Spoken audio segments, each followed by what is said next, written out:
Hi buddies, welcome back. Today I want to show you how you can perform a factory reset on your Motorola Edge 40 Neo.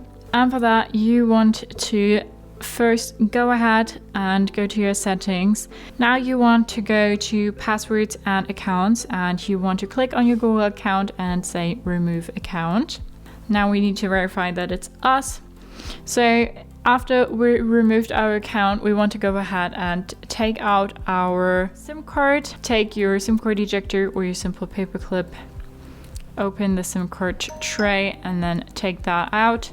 And now we can go ahead and go down to system, and here we can click on reset options, and here we have a few different options. We can say reset Wi-Fi, mobile and Bluetooth, reset app preferences, erase eSIM, or erase all data factory reset.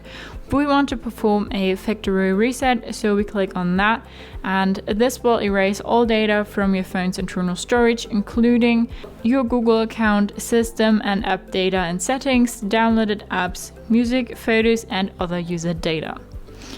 Erase all data. Now we need to verify with our PIN. Erase all data. All of your personal information and downloaded apps will be deleted. You cannot undo this action. Alright, erase all data.